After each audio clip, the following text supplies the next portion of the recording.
Iran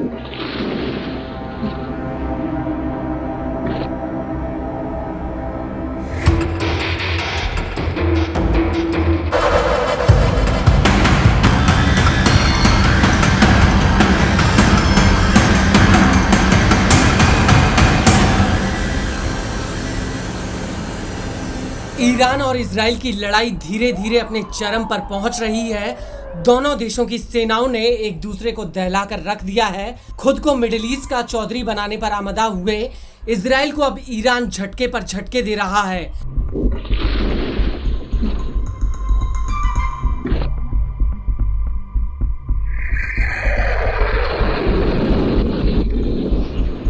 सैन्य कमांडरों के मारे जाने के बावजूद ईरानी सेना का हौसला कम नहीं हुआ, बल्कि अब वो दोगुनी ताकत से तेल अवीव को दहलाने में लगी हुई है।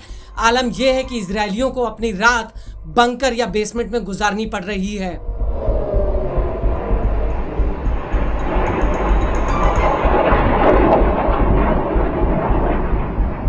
लेकिन बड़ा सवाल यह है कि ईरान और इजराइल के बीच ये युद्ध कब तक चलेगा और इस युद्ध में कौन कितने वक्त तक टिक पाएगा।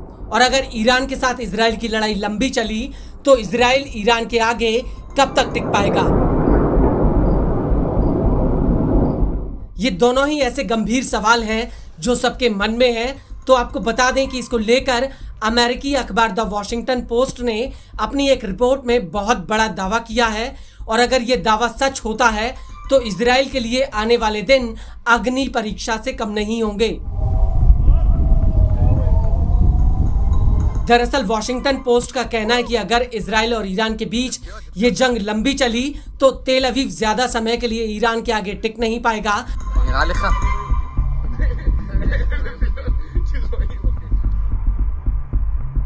क्योंकि इजराइल को अपने एयर डिफेंस सिस्टम्स पर मिसाइलों को इंटरसेप्ट करने के लिए मोटी रकम खर्च करनी पड़ रही है। दूसरा यह है कि इजराइल को इंटरसेप्टर मिसाइलों की घटती सप्लाई उसके लिए मुसीबत बन सकती है। अखबार ने अपनी रिपोर्ट में अमेरिका और इजराइल के खुफिया विभाग के अधिकारियों के आकलन का हवाला देते हुए कहा है कि तत्काल सप्लाई या बिना अमेरिका के सीधे हस्तक्षेप के इजराइल ईरान के आगे सिर्फ हद से हद 10 से 12 दिन तक टिक पाएगा।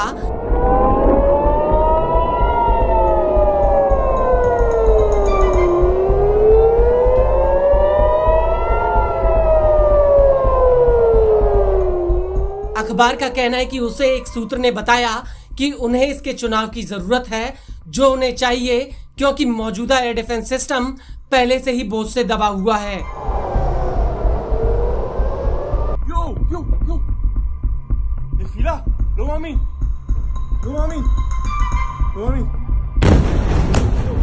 वॉशिंगटन पोस्ट ने इसके अलावा ओपन सोर्स इंटेलिजेंस की एक रिपोर्ट का विश्लेषण भी किया है, जिसमें कहा गया है कि युद्ध के 18वें दिन ईरान की निरंतर बैलिस्टिक मिसाइलें इजराइल के multi layer air defence system को भेदना शुरू कर सकती हैं।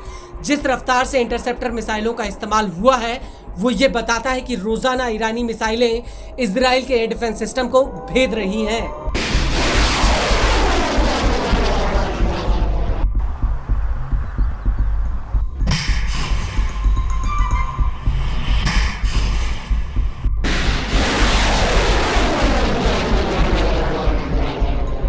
इस सब के बीच ईरान के मिसाइल हमलों से बचने के लिए इजराइल को मोटी रकम खर्च करनी पड़ रही है, जिसका आर्थिक दबाव असहनीय होता जा रहा है।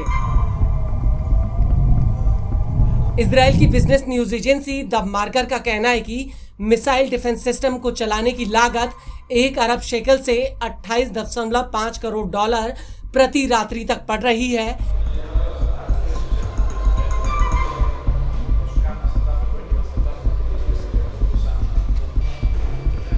यानी इजराइल को एक रात में ईरानी मिसाइलों से सुरक्षा के लिए इतनी मोटी रकम खर्च करनी पड़ रही है। एजेंसी के मुताबिक इजराइल को एरो 2 और एरो 3 जैसे एयर डिफेंस सिस्टम पर निर्भर होना पड़ रहा है, जिनके एक इंटरसेप्टर की लागत करीब 30 करोड़ डॉलर है, जो इजराइल पर और ज्यादा आर्थिक दबाव डाल रहा है।